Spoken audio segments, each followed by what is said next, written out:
All right, so now we have gathered together both the present and future attendees because we just started recording it's not even a webinar or a seminar, it's more of an informal discussion with Veronica Lee, who is the founder and leader of Borderless.so.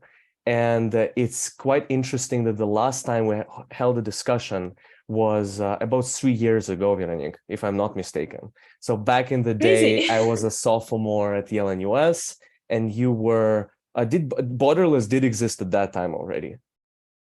I don't think so. It did not I'm exist, trying right? to, No, it no, did because not. we started in Mhm. 2021. Yeah. Yeah. So Borderless didn't exist. So at this point, I have graduated, and then Veronica had this incredible ride with the Borderless project and lots of interesting experiences. So now we're revisiting this discussion, and I'm quite confident that on certain topics, it is quite possible that we changed our opinions or we'll have different perspectives. So it's if for those of you who are wondering, you can check our recording of Instagram live. Back in the day, it did work, and it's unfortunate that it didn't work today.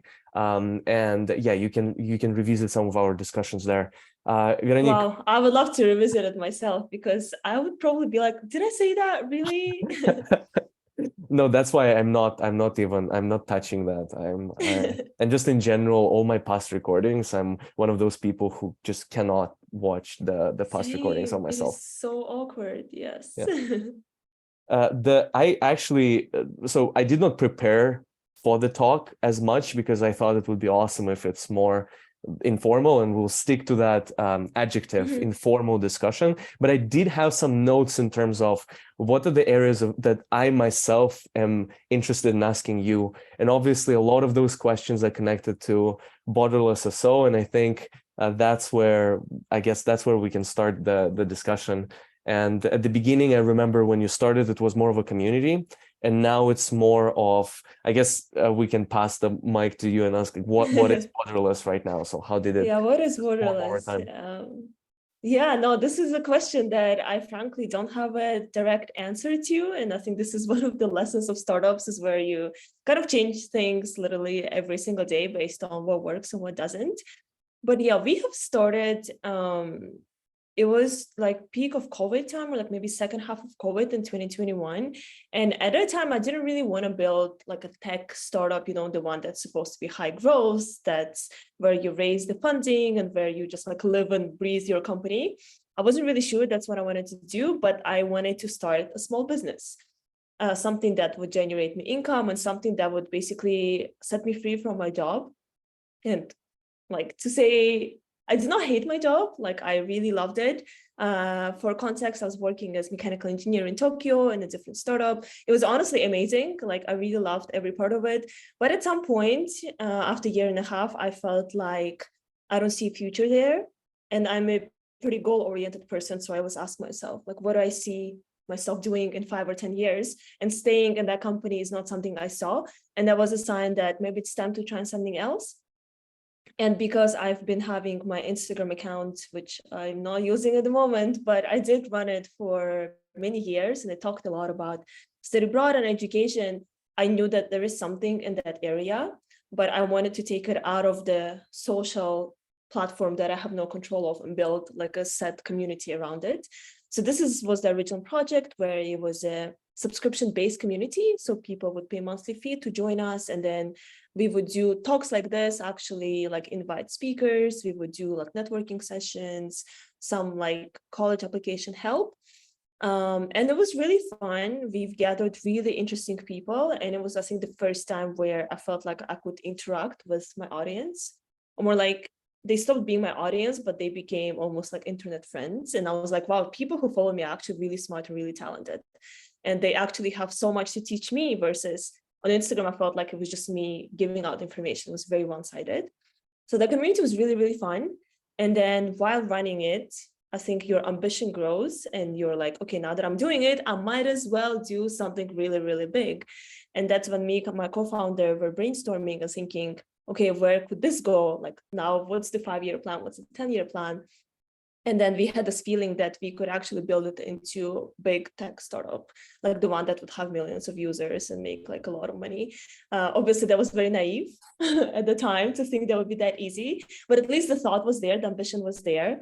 And the pivotal moment for us was March of 2022 when the war happened, and we knew this is not something people would like participate in right now because we have many members from both Russia and Ukraine. So we ended up refunding people for the last month and shutting it down. Wow. And that, yeah, I'm, to be honest, like word grateful is a terrible term to use right now, but you know what I mean? Like, I'm glad that we had this like forcing function to actually put a pause, because when something is working, it's very hard to be like, okay, I'm going to actually drop this and start from scratch. And we actually dragged out that community for a little longer than I think we should have had. So we had this like very hard stop, and that's when we were like, okay, now is the time to build something. And then from March to May, we built, most of my co-founder, he learned how to code from scratch. I have no idea how he did that, so don't ask me about it. Wow. But he watched like a course. There's this person called Angela something. It's like a pretty famous course. Apparently it was $10. And then there's a series of challenges. And I think you first build like a calculator, then something else. And the last one was a game. And so he got to that point and he was like, okay, I think I can build this. And I was like, all right. And he did. So that was very helpful to have a technical co-founder.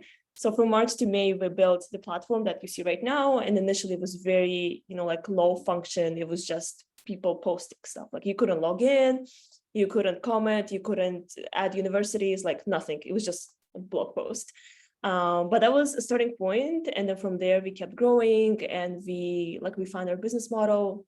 So yeah, I could kind of talk a lot, but this is the general history of the company. So let me know like what specific subjects you want me to touch on. Yeah, so it moved from community based, and you moved away from the community, and now, so now what's the current state of that iterative process? I would say the best way to describe it is we want to be like LinkedIn, but for international education. So if you think of LinkedIn, it's still a community. And actually, if you like Google what is LinkedIn, they say they are world's largest community of professionals. And it's not community in the sense where you know every other person who's in the platform, but it does feel like a community because you have certain expectations of like people wanting to help you and people sharing useful content. Like Facebook to me doesn't seem like a community, maybe because there's too many people or there is no one topic that unites all of the users. While on LinkedIn, it still has millions of people, but we're all kind of connected through the same themes of like looking for a job or sharing insights. So we want to be like that, where it can still be super scalable, but there is a common theme to it. And then basically when you go to LinkedIn, you have job postings, you have people's experiences, you have events, you have learning materials, and it's almost like an ecosystem where you can come thinking like you have no idea how to apply for a job. And after a month of using it, you can actually end up with a job offer. So this is what we're trying to create with Borderless. And to me, the hardest part from it is actually getting the people and building that community, which is why right now we have quite limited functionality, but then we have a lot of functions for people to interact. So people can share content and comment, and we do events. We have ambassador programs. So all of this kind of builds the brand of Borderless. So this is like one side of it. And then another side, of course, how do we make money? Is that we sell a set of recruitment solutions to universities. So maybe this is something that could be interesting for people who are applying. The truth is that universities are willing to pay a lot of money to attract talented students. They fly people to different high schools. They spend thousands of dollars on like brochures that no one ever opens. They do events, they do conferences, and all of that, in my opinion, doesn't work so well because if you take Uzbekistan, people probably only ever visited like TIS or a few other schools. But for 99% of the kids, no one ever came to their school. So they're very unaware of what's happening. And Central Asia is still not nearly like on the lower end of this exposure, because if you look into, for example, this is a bit off topic, but we have majority of users from African countries, which happened kind of like an accident. But when I talk to these kids, they are so unaware of what's happening. Like people have never even heard the term scholarship. And many people thought scholarship is something you have to pay back. Or people thought scholarship is something that's like a lottery where you like get a ticket. And then if you're lucky, you get the money. So like all of that really has to be fixed. And we figured that universities are actually willing to pay for it, because when that gets fixed, they're able to attract really diverse, really talented students. So this is what, like, there's a few products that we sell to universities, and our current year's goal is to actually become like financially sustainable. Wow, wow, super interesting. So on the front of the user, it's a LinkedIn. On the front of the I guess business model, it's B2B mostly, right? So it's working with Yes, and universities. actually, yeah, and this is actually also, I think, how LinkedIn makes money, because they have like LinkedIn for recruiters. So when I was working in my company in Tokyo, I actually used LinkedIn on the recruiter side. And that was very expensive too, but actually recruiting is so expensive. It You is, need yeah. like at least like $5,000 to $10,000 to hire one person who might quit 2 months later. But yeah, so exactly as you said, it's consumer facing for students, and it's B2B for universities. And overall, it's called B2B2C, which is like Yeah, business to yeah, business to yeah, consumer. exactly. Yeah. Exciting stuff. And then with you did a bunch of business accelerators programs, and I don't know, I say a bunch, and that's I don't know how many, but I know that you've done quite a few of them. One was in Chile, right? Yes. And wait, that was not the only one? Actually, that was the one that was the most official. And then I have done a few like online things here and there, but to be honest, I have no memory of it being any useful.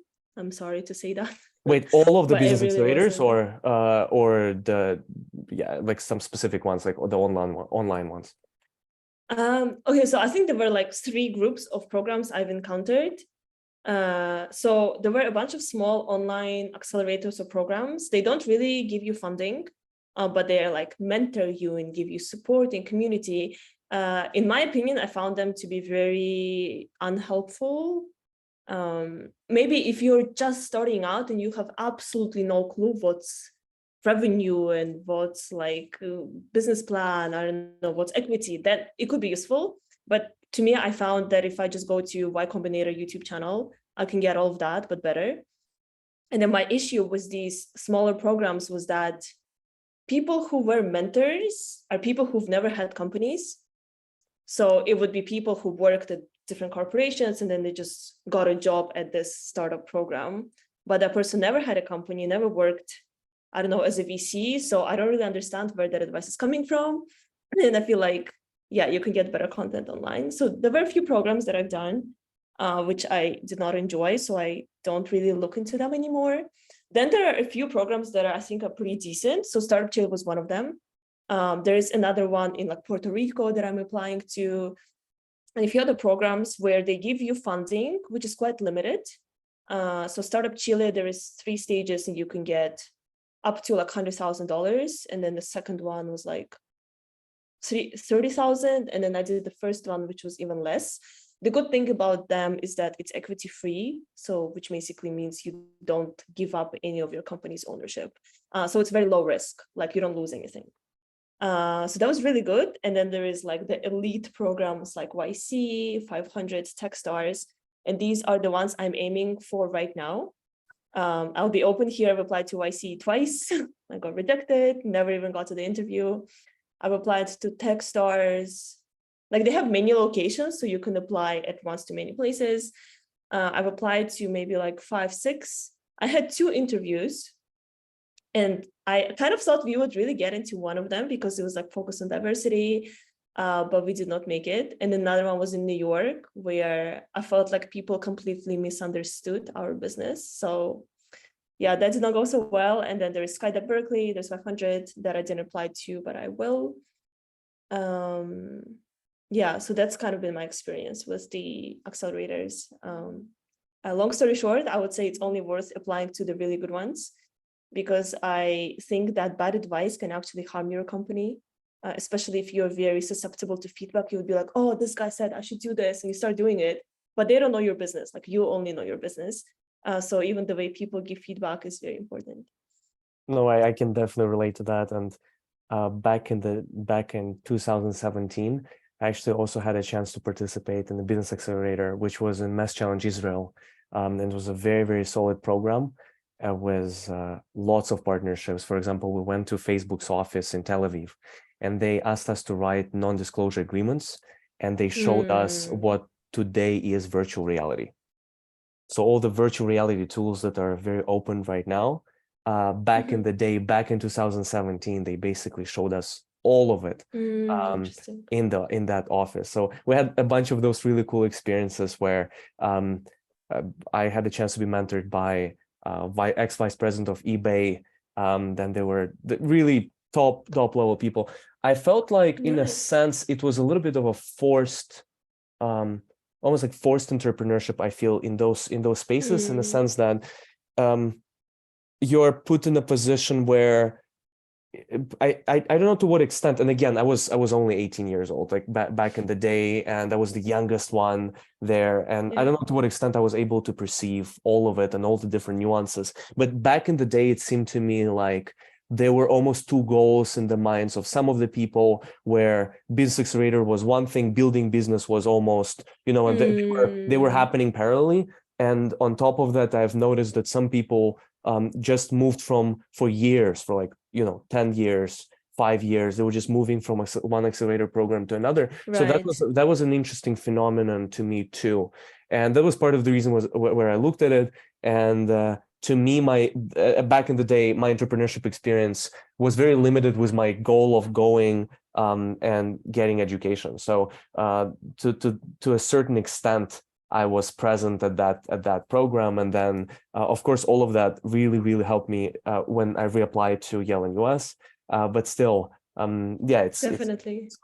It was quite an interesting experience. I think all of the people, when they launch, they at least once need to participate, because I mean, some of the ideas are repeating from accelerator to accelerator. Like, all of them will talk about product market fit. All of them will talk about certain aspects of building business that are very foundational. Like you said, you can find it probably on Y Combinator's, just the free school, right, that they offer. The startup school, it's amazing. No, I totally agree with what you were saying. And I think there are like more hands-on accelerators where they almost assign you a mentor that you have to meet with like multiple times a week, and then you have these brainstorming sessions. So that definitely takes a lot of time, and it doesn't always help you actually grow the company, because, as you said, it's pretty separate. What I really liked about Startup Chile was that they were very like chill. You basically have to meet with you had two advisors. One was the financial advisor, and the guy basically controls how you spend the money that they gave you. And then we had like a business development person, and then you would meet with both only once a month.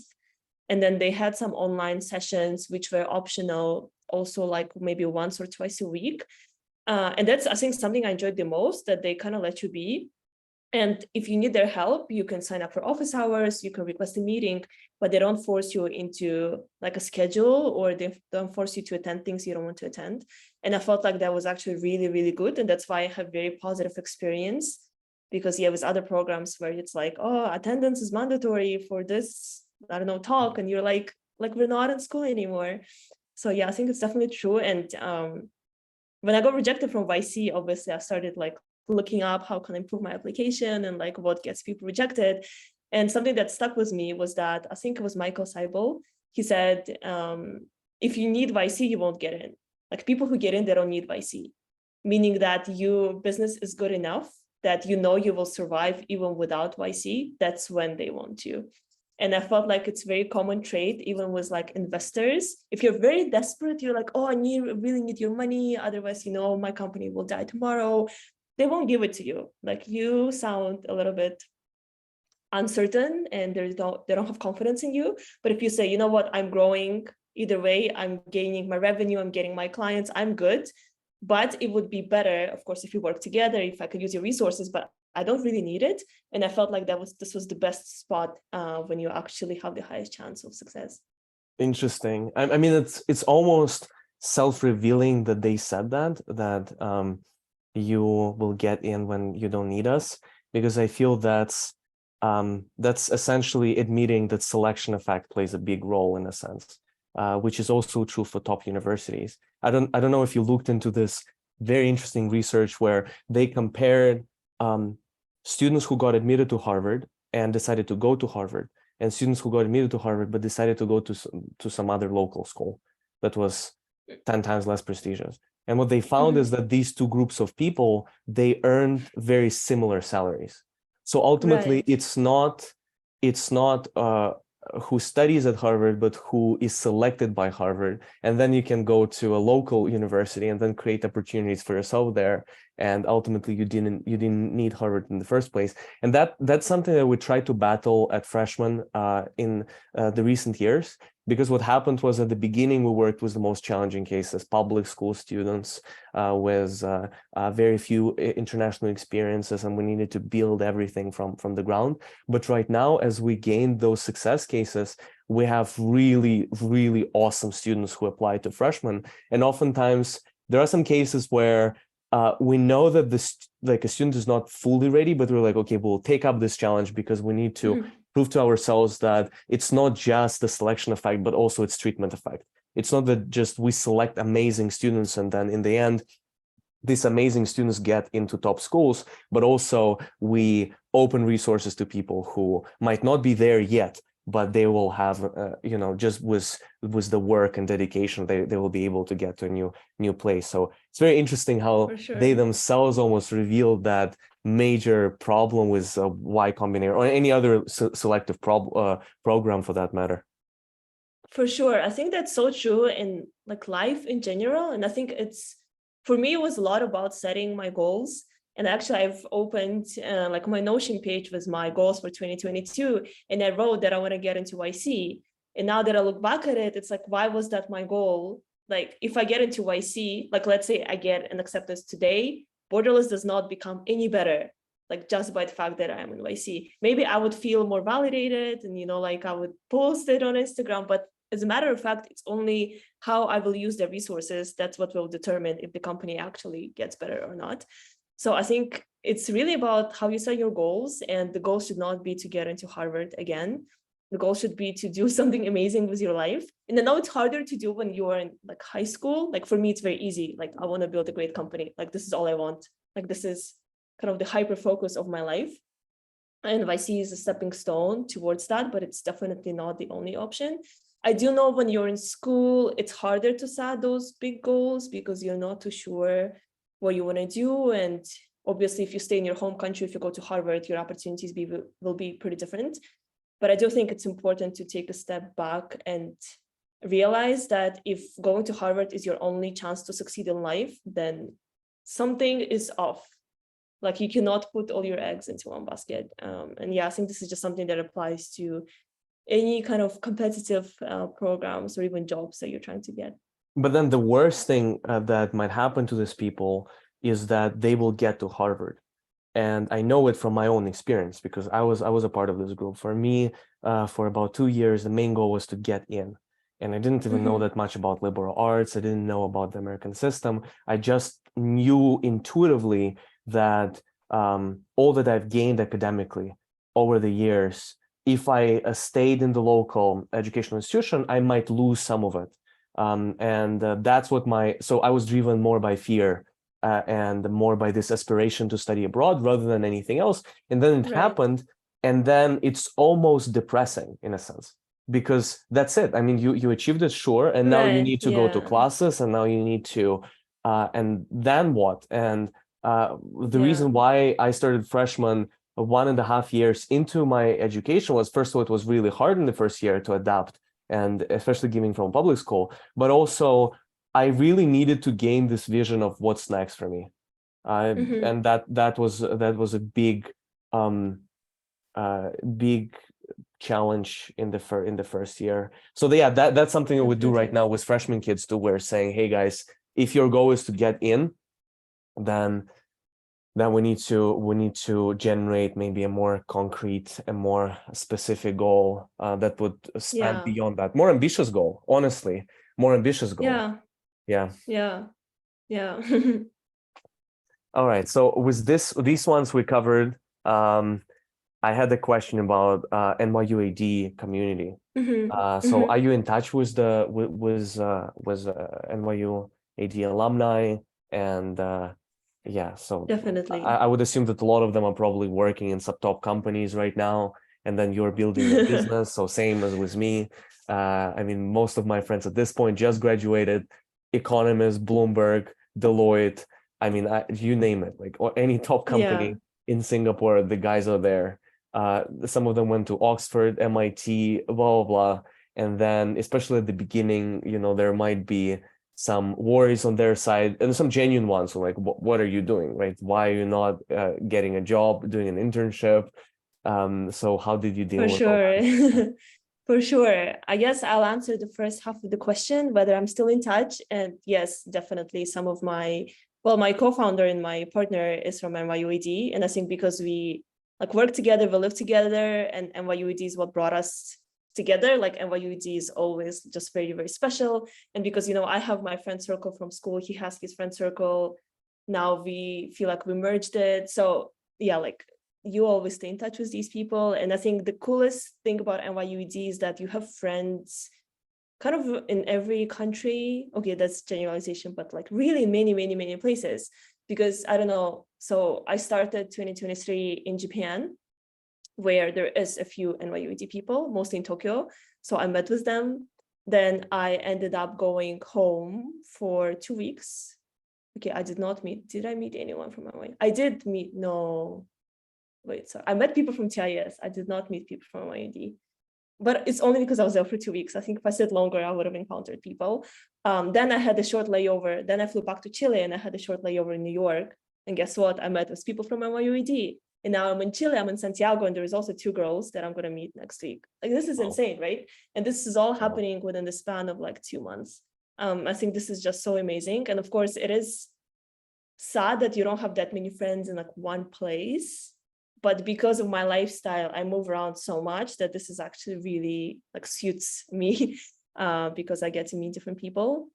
And I would say that NYUD has been very key in development of Borderless, because a lot of what we do very much aligns with their values, like the diversity, the accessibility. I do know they're cutting down their financial aid, but the premise is still very much like anyone from anywhere deserves high quality education. And this is what we're trying to do. And this is also why we stayed 100% free for students. Like, we don't sell information. We really just want people to be like, these are the opportunities, go get them. And NYUAD was also the first university that paid us as a B2B client. So they're very, very special. And they kind of believed in us like last September, I think it's when I had a closing call. So that time we had nothing. Like, we had the website, we had a few thousand users. But it was really like, I think I might want to do that. And like, I think we can get you these people, like, what do you think? And they believed in it. They didn't like go all in, like, okay, take all my money, like do it. Of course, they were careful, but relationship has been very amazing.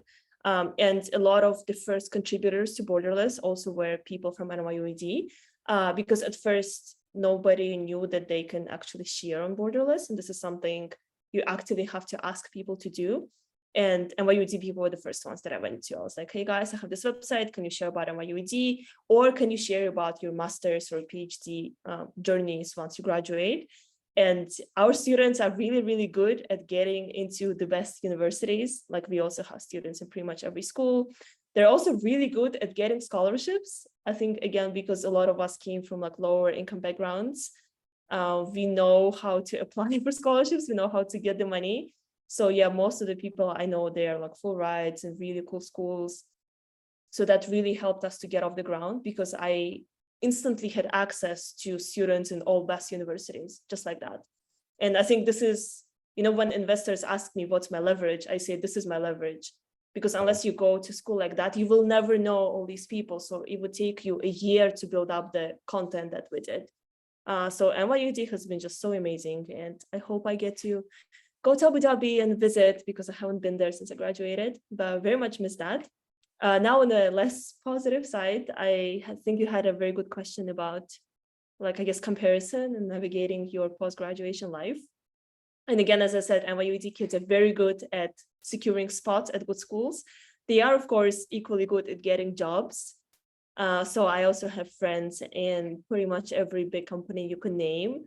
And because I graduated in 2019, by now they've kind of established themselves. And when you ask them how much they make, you feel very inadequate. You feel very, very, very inadequate, especially when you don't make any money as a startup founder and you survive on like some grants, or like ask your family, or we took a loan from the Japanese government, which you have to pay off. So it is intense. It's definitely intense. So I think it requires a lot of self-awareness. And again, going back to like, what's your goal? And I think I always ask myself, like, if I were that position, would I really be happy?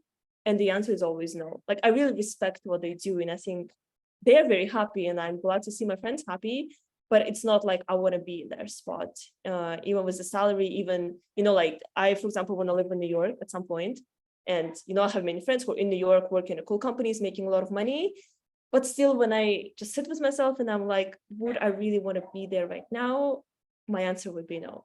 Would I want to make that much money? Of course. Would I want to live in New York? Yes. But would I want the whole package of it? Definitely not. And that always helps me to kind of have appreciation for my path, which is very non-glamorous, but it really does make me very, very happy.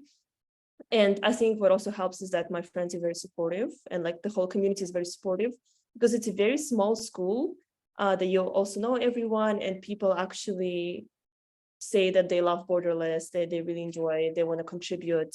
Like just this morning, we had a event with alumna of NYUAD who went to study international relations in Switzerland. She interned at the UN, like a very cool person, but then she was like, oh, I really want to help, what can I do? And it's such an amazing feeling where these people take time of their busy life to want to contribute. So overall, it's been super, super positive, but a lot of self-reflection is needed to know like what's your path and what's their path, and like what's your dream and what's their dream, and try to collaborate, but not like compare. Yeah. Yeah, I mean, same on my end. But on my end, it was slightly different because when I graduated, I basically was presented with two options. I could just give up on freshman altogether, or I could start working. And also on top of the fact that Yale and US had this scheme where you get a scholarship, but also you need to be employed in Singapore for 3 years. So most of my friends, they were getting employed, getting internships, and it's very competitive scene here in Singapore. So when I graduated, I was like, okay, what do I do now? Because I'm certain that I don't want to give up on that. And there was no option of doing two things simultaneously, working and working on freshman. A lot of people, and my parents were saying, hey, maybe you can combine the two. And they sometimes still are kind of pushing me, maybe you take up a job. It's just not an option. Same, You cannot divert. Yeah, you cannot like disperse your attention. You cannot disperse your attention on two things. But then I feel like as things are starting to lift off, less and less people are becoming skeptical. And I think a lot more people are almost inspired and are saying, hey, maybe it was a mistake to go, into a top company if they had some other passions, because some of these people genuinely enjoy their corporate life, like genuinely enjoy it, and they're living their dream. But others went in there as a way of hedging against potential issues. So yeah, there's that. For sure. You mentioned parents. On the parent side also, I'm quite interesting how that is working. Yeah, that was so hard. But yeah, I want to say I think I really like admire your decision as well, because I know that it's hard, and honestly, it's very brave to do this, especially as an immigrant, where it's, like, for example, some of my friends stayed in the UAE or they went to the US just so they can get a green card or like a certain type of residency, because it's hard to have an Uzbek passport. Like, I'm sorry, but it's so hard. Like now I'm renewing my Chilean residency, which expires in May 5th. So if I don't get it, I have no idea where I go. So like, there's a lot of factors that come into the decision, but I think, yeah, it's really brave to like at least decide to pursue it and see where it goes. And I don't know, I love the saying that goes like, people call you crazy until they call you genius, something like that. So everyone's like, oh, this is so stupid, why would you do that? And then when you become successful, they're like, oh, that was so smart, and I think this is definitely so true. So we're all waiting for a moment to be called a genius. And going back to the parents question, so it's just me and my mom. I don't have a dad. I don't have siblings. So at least the good thing is that you only have one person to convince. And you know, my mom, she is a Soviet woman. She is turning 68 this year, which is very old for Uzbek mom, because I remember when we used to have these like, what do you call it, like sabranie in middle school where parents come, everyone was like, oh, is this your grandma? And I was like, no, that's my mom. But it's okay, she's Korean, so she actually looks much younger than she is. But you know, like the Soviet mentality is definitely there, so it was so hard to have those conversations. And every once in a while she still tells me to get a job. I think until Startup Chile, she would tell that to me like every week. And now that it's not like we became successful, but I think she can see that I'm not giving up. So now she actually doesn't say that as much. But on the side note, my co-founder had to get like a side job this year because we actually ran out of money. So yeah, I can also talk about finances more because I think it's very important and very over glamorized, but you still have to pay your rent. So yeah, my co-founder got a job, software engineering job, actually, after learning how to code and building Borderless. So this is another good thing. The skills you learn while building a startup can actually get you a job, a very different kind of job in the future, because he does not have software engineering degree. He never worked as a software engineer. He took a course, he built Borderless. Now he makes very decent money. So yeah, now that she knows that's happening, she's also like a little bit more stable. But I definitely always have to reassure her that, you know, I will have a roof over my head, which is weirdly not guaranteed, that I have food to eat. And yeah, but I think overall she knew that I would do my own thing anyways, because that's kind of how I've always been. And she never pressured me into making certain choices. Like she never pressured me to go to certain university. She never pressured me to study certain subject.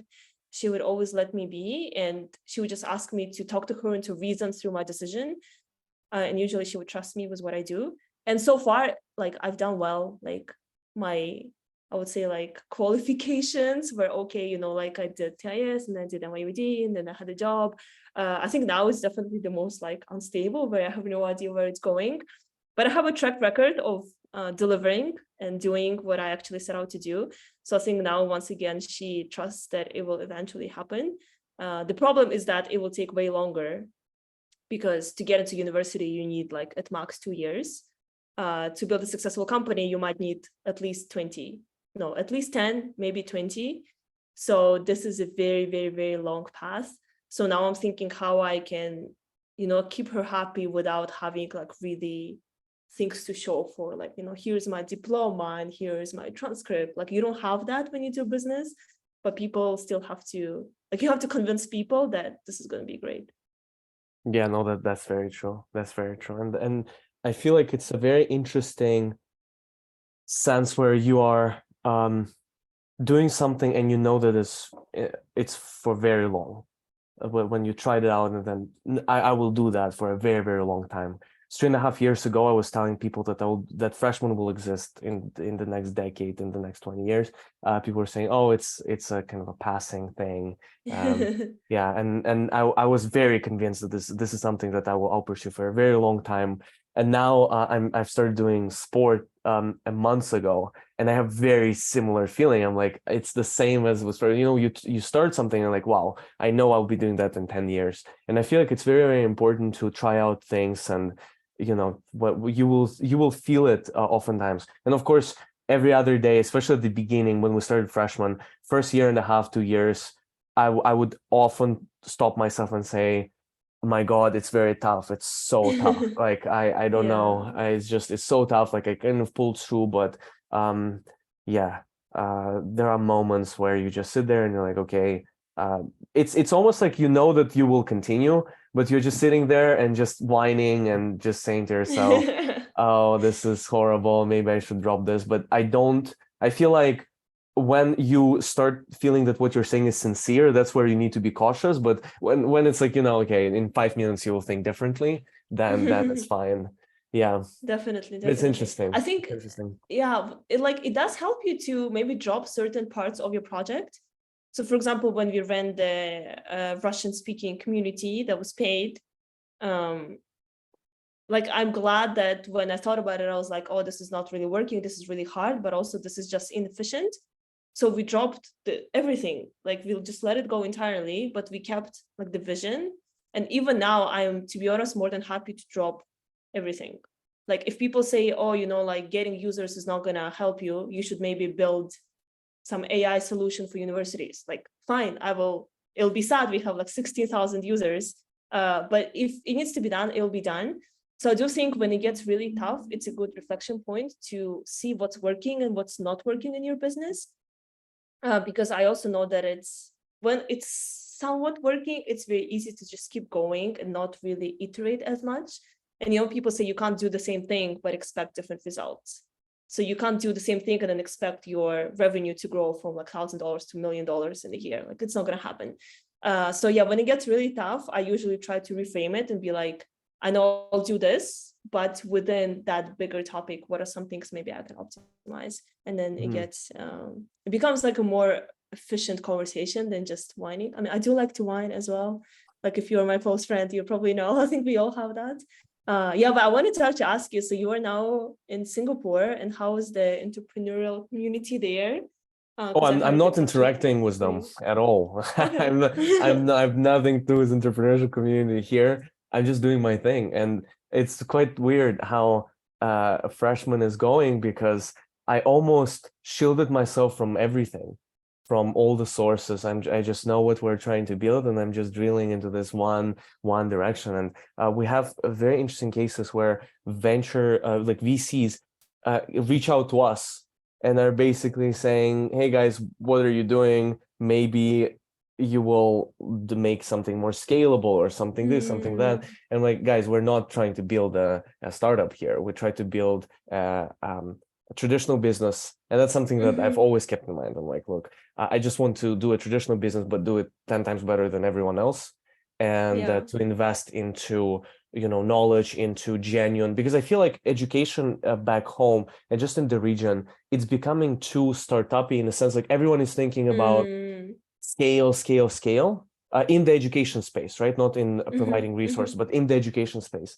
And I was just asking myself a question, like, okay, so if we talk about top education, right, 1% in 1%, almost like a sports analogy of Olympians, right? Some of the top sports people in any field. That's where you will see something like, I don't know to what extent you're involved in MMA. I would assume you're not, but like examples like Khabib Nurmagomedov, right? His father, he built a wrestling community that is in Dagestan, but the entire world is going there and is learning how to wrestle. So for me, this is the example, right? So I was never too fond of Facebook's, Metas, whatever. To me, Khabib Nurmagomedov's father's community is the best, because I'm like, okay, if I can build that on the example of freshmen, and then you will see, and it's already happening in a sense where some of the my friends from Yale and US, they send their kids to us, and I'm like, wow, that's pretty insane. So first of all, I'm not a native speaker myself. Some of them are, and they're sending their brothers and sisters to freshmen to prepare them for unis, whereas they have 10 times more resources back home. So to me, this is almost like that kind of analogy. So that's what we're trying to build. So if we can build something more scalable on top of that, and I feel like for us, it will be easier because you have the legitimation. In a sense, the legacy. Because right now, we have kids, for example, 3 guys at Yale right now, and they're building Central Asian community at Yale University, inviting ambassador of Uzbekistan in the US, and doing a lot of really genuinely amazing work. So I would say this work is continuation of our broader vision of bringing Central Asian kids to those top institutions and building representation there. So if in, say, 4 or 5 years, I will go back for some of their graduations, and I will be there, and like that. This is the vision. So that's why I'm not even interacting with any like startup people, or I'm not interacting. I'm just doing my thing. I'm meeting students. No, I think it's a very good decision, because they would have given you advice that would be totally irrelevant. Because as you said, like, I am the one who's building a startup. So if I didn't know you, I would be like, oh, why don't you have a tech platform? Why aren't you growing? Like, why aren't you doing this, and that? And you would have to be like, no, like, that's not my thing. That's not my thing. So I do think it's very smart to not get mixed up with the people who are trying to build different things. For me, it was the opposite, where I had a few friends who did like more small business style, where they would do like consultations on study abroad, or people would do like some courses. And I felt like their approach is not helping me, because I need the scale, like I need the other side of it. So I was like, I can see what you're doing, but we don't consult people, we don't check their essays. So whatever they've done was very irrelevant. But when I come to Chile, and then people were building like a startup. So like for people, there's a difference between small business and startup.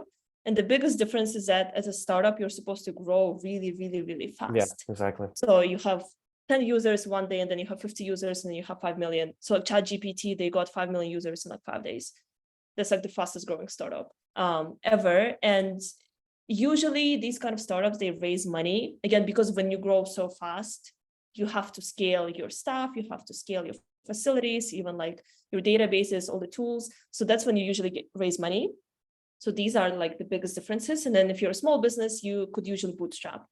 And so, yeah, when I interacted with the bootstrap type businesses, even though they did like very well, they were making a lot of money, I felt like their approach was not very relevant. And when I come to Chile, I was like, oh, these are my kind of people. And like, they would really push me to think bigger.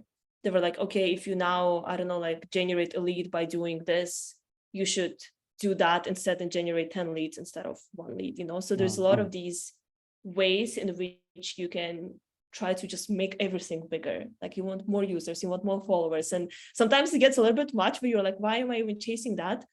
But again, for us, our solution would make sense if everyone is on Borderless, because it's very much like a network effect. Like we're not trying to individually help people get in, but we're just trying to build like the resource database. It's like, I don't know, if you want to fly somewhere, you know that you can go to Skyscanner and find flights. And if countries didn't have their flights, and if you, let's say, only go to Skyscanner and you have 2 flights, it's not very helpful. You want to go to Skyscanner and have 1 million flights. So same way now, Borderless is not that helpful, because when you go to Borderless, there's like, maybe we covered about 60 schools, but we want to cover like 600 schools or 6,000 schools, which is why for us, it will only truly work when everyone's on it, when every school is on it, where every opportunity and every scholarship is on it. So when that happens, then we'll be very happy. But yeah, I can totally like understand like your approach. I think it's very different. You guys are making so much impact individually and also per region, because frankly, like in Central Asia, I'm from Uzbekistan, but I don't really know any other organization in Uzbekistan that would have nearly as much impact as you guys.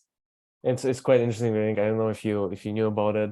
And by the way, don't quote me on this. This is something that just sort of common knowledge, but you might some of the people who watch this might correct me. So for ED in Uzbekistan for early decision this year, there were only 2 kids who got admitted to IVs in Uzbekistan. So both of them were coming from freshmen. Damn. So this is something that we envisioned. This is something we envisioned. And given that there are like hundreds of people applying, so that's something. But again, it's super hard. And I mean, of course, yeah. But I guess that's where business accelerators also fail, because everyone is working in different fields and different. So I feel like business accelerators should be based on maybe at least an industry, or at least, but then you start having people compete against one another in the same industry. There's like all sorts of complex relationships there. So I have seen how you would build it. I've seen, actually, I'll send it to you after. It might just be useful for you. There's one in EdTech. It's called Supercharger Ventures. And it's really good. They give you 270K for 10%, which is like one of the best deals I've seen. But they only take 6 companies.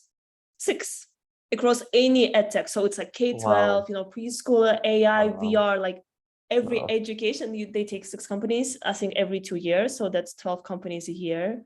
While YC takes like 400 companies a year. So even, like I totally agree with what you were saying, but then I do see why it's really hard. And also, like, I don't know if anyone's interested in education, but there's a general sense, which I think is very much true, that education market moves way too slow, which is very repelling for investors, because even now we're trying to basically make deals with universities, right? And then average time between an email is like 2 weeks. Like it's so slow. Yeah. It's really, really, really slow. And then they have their like admission cycles, which is once a year. Their Mhm. budget cycle is once a year. So if you want to sell something, it would take ages.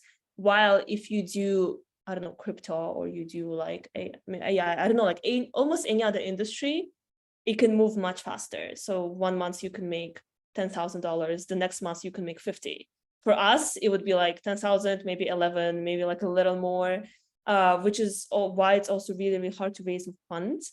So I've had a few calls with really good VC firms where they loved what we do, but then one person was genuinely like, our fund's lifetime is 10 years, which basically means they need to make their money back within 10 years. And she was like, I don't think we will get there in 10 years. And I was like, I had nothing to say against it, because I was like, you know what, maybe you're right. Like maybe we cannot do IPO in 10 years. So this is really, really hard. And that's why I think like the education sector and the startup accelerators are struggling in our Agreed. area. Agreed. Awesome. All right. What do I have on my agenda? Admissions fast. Just a few words on it. We have about 10 minutes left. And guys, honestly, maybe we can jump into Q&A too. So you have an option, guys, to ask us a question directly in the chat. So maybe we test the chat right now. Guys, can you send a plus in the chat right now? I don't think you'll be able to see each other's pluses. So I'm seeing a plus from Ahmad right now. So guys, it's either in the Q&A section, or you can just ask it in the chat too. So both would work. So I guess we can jump there too. On the freshman admission festival side, I guess the website will guide you quite well across the different events that we planned. And just to give you a little bit of a brief logic and why we launched it. So I reached out to Veronica about the admissions fest it was not a year ago, but it was in October. And in October, we're like, okay, yeah, it was quite a few months ago. And back in October, we're like, okay, look, the shorter format would not work because it's 2 months till the admission season, and we would want to launch at the beginning of the year, so more people understand what we're doing in freshman and kind of introduce people more into the world of genuine academics, into the world of research papers, stuff that is very boring. And I will open you our cards right now. We use the word Ivy League a lot, but we're saying Ivy League, Ivy League, Ivy League. Look at this guy. Look at that girl who made it to the Ivy League. But then when people get in, that's where like, okay, read a bunch of books on why Ivy League sucks. Do this research. Write this boring book, right? So we really get you experience the Ivy League, which is not always glamorous, and in most of the times it's actually not glamorous at all. So that's how we do it. Yes, so we do show what you can do, but ultimately how you get there is very, very challenging, and we've never concealed that in any way. We always were open about the chances and about all of that. So yeah, Freshman Admissions Festival is the best way of getting into that mindset of being genuinely prepared for Ivy League, rather than having all of this superficial cliche, like all the more superficial things. Like, yeah, university list is very important, of course. Extracurriculars are very important, but bigger questions that we'll be touching upon, all of us in each of our respective events will be touching upon, which is, why do you start in the first place? Why do you need, like what we discussed today with Veronica, which is, why do you need Harvard in the first place? What do you hope to achieve with that, was that kind of education? So we'll very much push you to ask questions that are more foundational, and on the way, we will fill in the technicalities. Yeah, Veronica, let me know if I missed something. No, I think that was really amazing description. And I'll just say that I think my talk was the first in the whole series, and it's on April 2nd. And yeah, I'll be talking about researching universities and kind of finding colleges that are your fit. And I think this is so important for people, especially from our region, where we are very much fixated on the financial aspect, which, trust me, I understand. As I was saying, it's me and my mom. She works as a doctor. If you're in Uzbekistan, you know how much doctors in regular hospitals make. I had to have full aid, so I only applied to schools that would give full aid. But there's so much more than that. So I really want to talk to you guys about how you are not just choosing something that would be hanging in your bathroom as a diploma, but you're choosing where you will spend the next few years of your life, which country you will build your network in, what kind of friends you will have, what kind of food you will eat, what kind of climate you will exist in. And I know that now it feels like finances is the driver of this decision, but it's really not. So yeah, we'll talk about how to research schools, and also I will prove to you how there's way more options that you have ever thought about. And yes, IBs are amazing, but there's a whole world of other amazing schools out there. And we will be forced to kind of, again, reflect, as we talked about a lot today, and really ask yourself, like, what is it that I want from my 4 years? And what is my bigger goal? And how will that school help with my specific goal?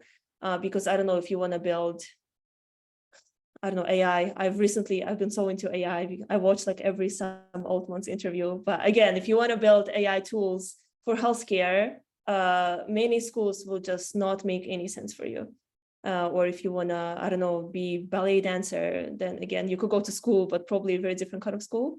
So yeah, we'll talk about that. And I'm very excited to kind of share my perspective from both someone who's applied, someone who's helped others, and also someone who kind of talked to people in many different countries and see how they approach the college process, and also like whether they're happy right now or not. And spoiler alert, many of them are not very happy. Yeah, so we'll talk about Even that. in the top schools, by the way.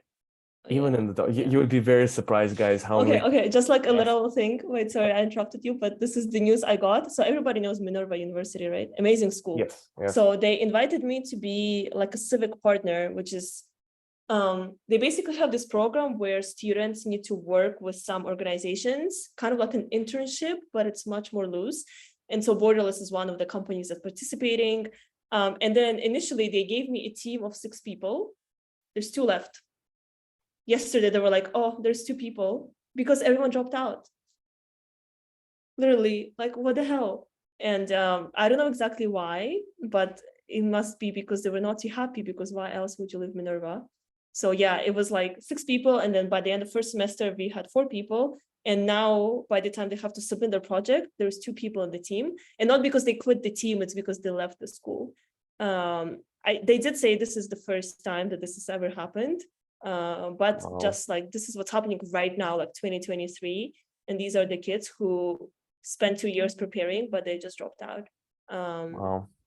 Yeah, so this is just something that came up and I was very shocked by that. So yeah, come to the session. We'll make sure. Wait, so they dropped out from, they dropped out from college, not from the program. Yeah, they dropped out of Minerva. Like they're gone. Well, okay, one guy went to the army.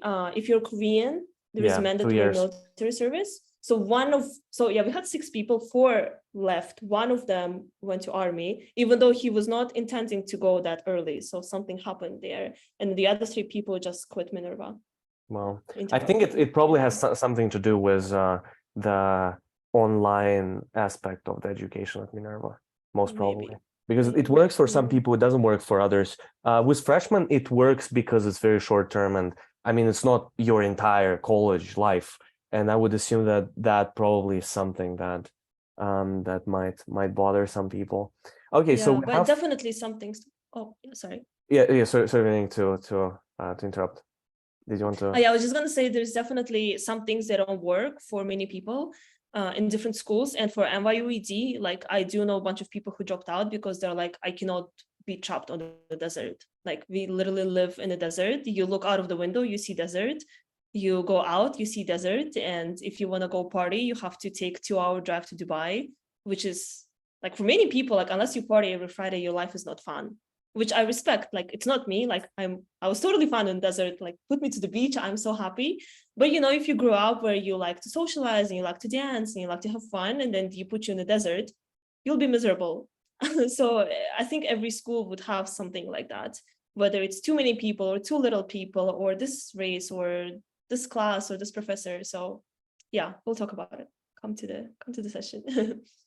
All right. So on the question side, we have 2 questions. They're very extended, both of them, I guess. We can start with Ahmad. Dear Valera, Miss Veronica, I have a question regarding extracurriculars. Previously, I've done lots of MUNs, launched school newspaper, blah, blah. However, I've read that to get into top school, I should be developing something in particular. So do you recommend doing all that local MUNs and other extracurriculars, or is it just a waste of time? Please advise me on that. So I guess, Veronica, how would you respond to that? I think it might be that we might have divergent perspectives on that too. Yeah, I was gonna say that to begin with, there's no one like recipe for approaching your extracurricular activities, because then everyone would have done it. Like if you said you should either do many things or you should do one thing, that everyone would choose that option and do that. And again, if you go to Borderless, and I actually highly recommend you to read the stories. So the very recent article was the guy from Rwanda who got into Dartmouth. He did a cappella choir, and he launched some charity to reunite orphan kids with families. And then he was a home cook. It's random. Like, and then his major was in computer science. Like, it's pretty random, but the guy got into Dartmouth. Then if you read another story, there would be someone who did math, and more math, and then physics, and then more math. So my answer would be truly, I don't know. Like, this is something you have to see for yourself. I would say one thing you should have is kind of like a personal brand style thingy, or like a theme to your application. At least you should be very intentional about the things you do. So for example, maybe you're doing newspaper, not because you like to write, but because you care about certain social issue, and doing that newspaper is a way for you to work on that issue. Then it would make sense. So I think overall you have to ask yourself, why are you doing all these things in the first place? And then be able to communicate that. So for example, for me in my life, I run a startup, but then I like to read and I like to dance. And dance is like very random, but I have a very clear reason why I do that and why I take my time to dedicate like a few hours a week. It's because it keeps me mentally healthy. It's because I recharge. It's because blah, blah, blah, blah, blah. So if you ask me, I can explain. So I would say for you, you have to be able to explain your why for all of these things and then communicate that to the admissions team. Yeah, I agree with what Veronica mentioned. And typically the way how we work, we don't base our decisions and advice on certain formulas. We base it on principles. And there's a general principle that connecting the dots across application in the narrative style is very important. So typically the better extracurriculars that you have in terms of the, for example, international versus local level, leadership versus member level, like those things reinforce some of your arguments better and help you reinforce. Like, for example, if you plan to defend the point that you are one of the best debaters in your region, and then you have done the same MUNs as everyone else done, and then it's not there's nothing distinctive in the extracurriculars themselves, that might be a challenge to make that claim that you are one of the most prominent speakers in that region. However, you can make many other claims. You can say that the kind of issues that you brought up were different from others. So ultimately, I would say standing out, not for the sake of standing out, but for the sake of analyzing your the specific influences in your life, social positions, all of those social factors, they come together to create a very unique profile. So a lot of people are coming to us and say, hey, there's nothing unique about my case. So that's the first mistake that you made by not being reflective and not seeing how all the different things, including the small things, like for example, you might be the youngest in your class because your parents sent you to school when you were, say, 5. And then that experience changed a lot of things in your life and predicated a lot of things in your life. You can talk about even that social factor that was so influential and impactful in your case. So ultimately, it is about your narrative. Extracurriculars, the way we see it, at least, is that they are little arguments, the little facts that support the argument, but ultimately it is the argument itself, that matters. Like what is that you're trying to say, and whether those pieces they come together. The last thing that I would mention is that a lot of people in Uzbekistan, they compete in admissions, and in a sense, I feel like that might be the main mistake, is that they're doing what other people are doing for the sake of doing it. So they compete. What we're trying to do is we create the whole new league where that person is competing with no one. So, for example, the kids who got admitted this year, we developed their profiles in a way that we knew there would be very few people with similar profiles, like very few people. And ultimately, it was not that we faked it or we pushed it or we forced it. It was very real, but we just helped the guys reinforce their vision and free themselves from the mistake of just doing what everyone else does. And suddenly they realize, wow, there's so much power in just pursuing my vision and communicating that vision to the admissions committee. So that's very much what freshman does. It's like, okay, there's competition and there is this, right? And there's your path. So focus on that. So every time I'm seeing people, people are saying, oh, I'm doing that because I'm doing A levels because that student is doing A levels and they got waitlisted somewhere, not even admitted. So now even being waitlisted at, say, Stanford or MIT gives people idea of, okay, I will do the same, which is, you know, in the competition where the goal is to be different, you try to be similar as everyone else. So that's a problem. And that's, by the way, why our model is not scalable. You cannot scale something that only works in 2% of cases, right? You can scale that. So that's something that we've struggled with. Like you cannot have million people who got admitted to Harvard. You can only have at max 20. So that's our goal. Like if we can, say, bring 20 people into, and by the way, the reason why we're so obsessed with IVs is financial aid. So Veronica might be a little bit critical of that. We're obsessed with IVs only because they give financial aid, right? And because that makes a lot kids, of sense. yeah. So if say Skidmore or you know, some other schools like Cornell, which is IV, but also they have a little bit more limited financial aid. If they had financial aid, we will be there, right? So it's literally all about that. Nice. There's this quote that I really like. It says, "Authenticity is the way to escape competition." That's if there's any principle that freshmen sticks to, it would be that. But then it's so easy to communicate it, right? You'll be like, oh yeah, it's so simple. But then execution is where, you know, you need to really understand. We have become not experts, but we've become knowledgeable in AI, ESG, sustainability, engineering, like all of the fields that our kids are doing. We're really drilling into that to help them you know, develop both on the knowledge side that during the interviews they will be able to present some ideas that nobody else can present, but also on the side of experiences, right? That will leverage the network that's there. So yeah, I understand that it's not like a simple, clear-cut answer, but there's never going to be a simple answer. People are like, how do I apply? How do I get in? Like, no, you will never get like do A and then B. It's not like TikTok Congress hearing, if everyone heard. People are like asking complex question, yes or no. The guy goes like, I cannot say yes or no. So this is the same, like it's going to be complicated. And yeah, maybe just last thing I wanted to add is that this narrative, I think, is such a like genius way to put it. But I will say that the narrative doesn't have to be so concrete, like I am an engineer, or I am a debate person, or I am a traveler.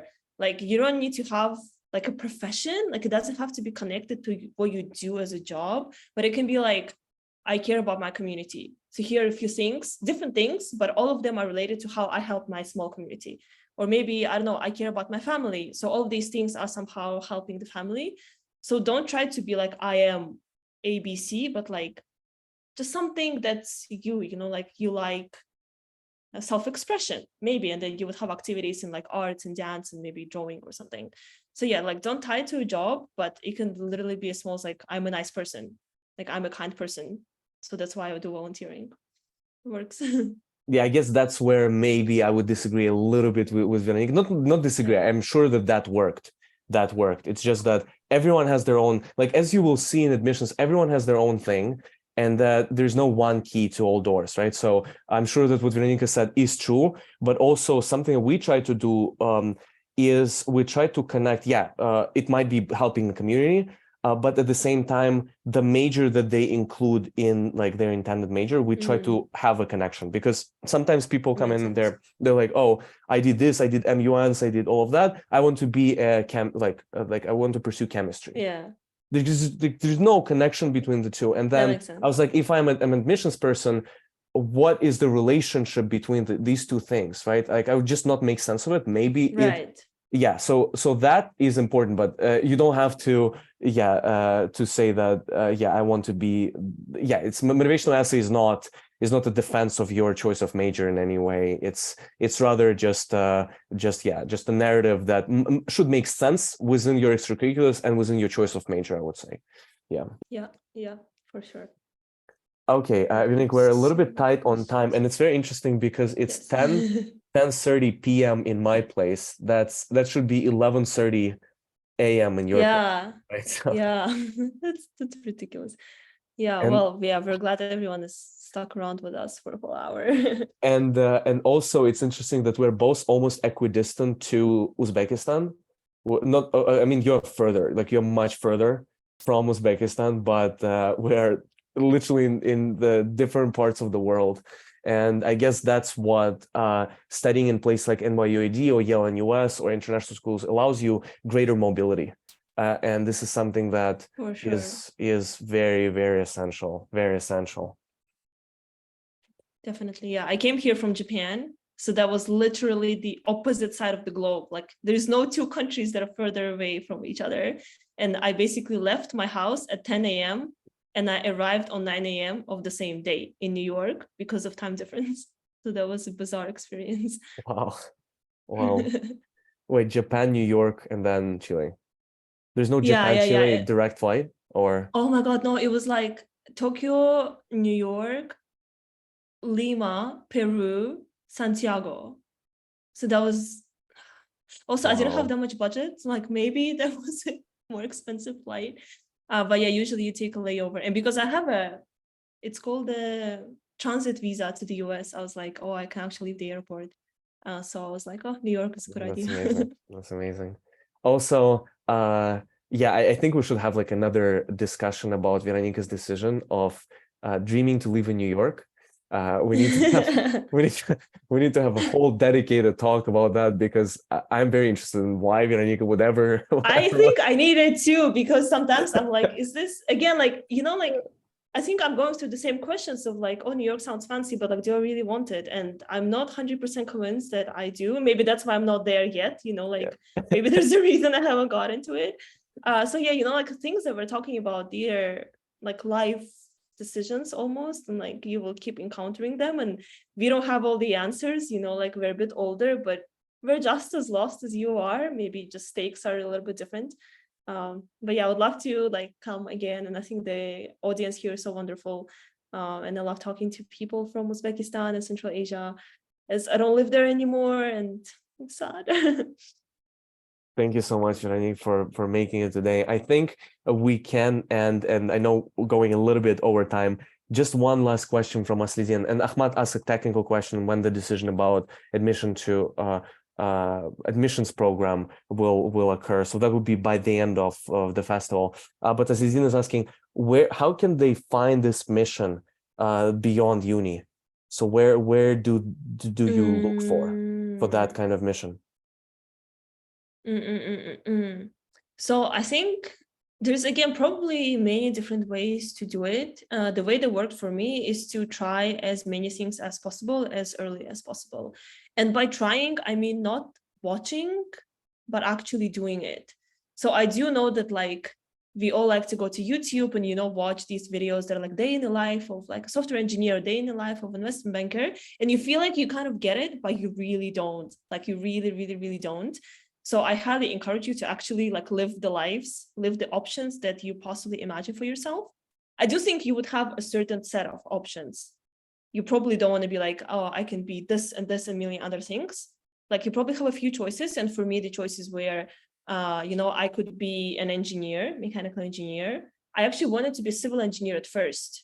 I applied for civil engineering. Again, when I dug more, I realized it's not for me. So that went away. Then I was like, I can be a mechanical engineer, I can be an influencer. At some point I considered it. It was the time when Instagram was kind of growing up and I was like, I'm good at this, like I like it. So it's like, maybe, I'm glad I didn't, but that was an option. And another option was entrepreneurship. And for me, entrepreneurship wasn't something like I aspired to do, but it was just something that you feel like is really fun because, I've read a lot of books on startups and a lot of biographies. And I was like, wow, that would be so cool to like have a company. So I kind of had these three options and like, I've tried all of them. I have deeply tried all of them. For engineering, I have a degree. I did internship. I had one job, remote job for a Swedish company. And then I worked in the office for a year and a half, like full time. It was pre-COVID. I would be in the office 8 a.m. to not 8 a.m., 11 a.m. to 9 p.m. We had a work day. So like I have really tried this. And now I'm very confident to say that this is not something I want to do. But unless I've done all of that, I would have never known.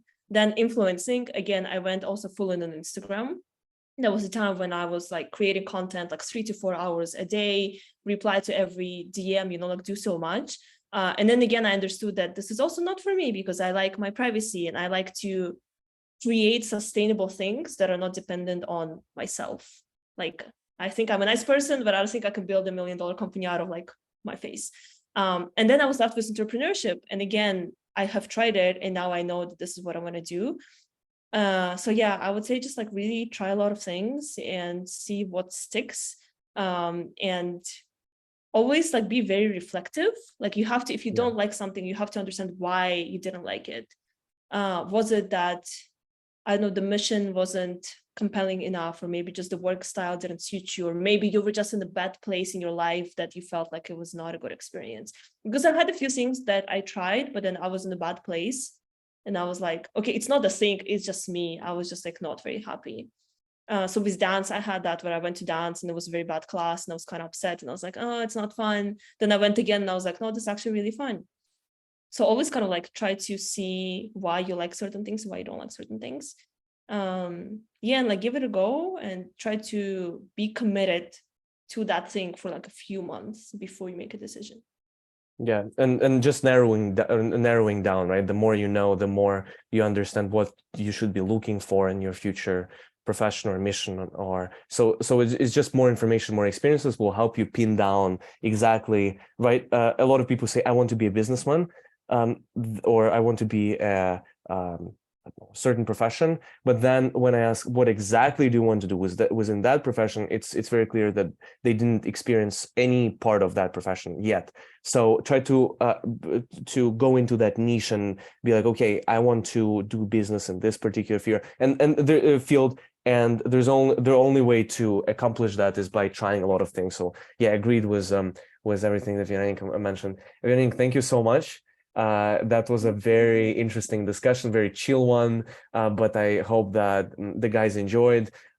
Please send us your feedback. You can drop it in the comments under the freshman's announcement on Telegram, or just message us directly on Veronica's Telegram blog. Check it out too. But thank you so much for joining, and Veronica, thank you so much for taking the time and sharing your very, very unique perspective with the audience and myself.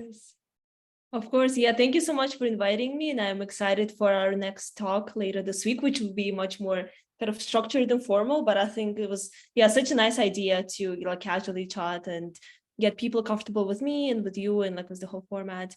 And yeah, it was a pleasure. So I'll be happy to, chat more. There's many thoughts in my head. And yeah, I love talking to entrepreneurs. And I think what you are doing with freshmen is so incredible. And I'll be happy to like help out in any way that I can. Likewise, Veronica, and the classic "have a great day" and then you respond with "good night" moment yes, that I experience almost on a daily basis. Yeah. Have a good night, and to everyone else, have a good evening-ish, I believe. See you soon at the Admissions Festival. Thank you for joining. See you, Veronica. Take care. Bye.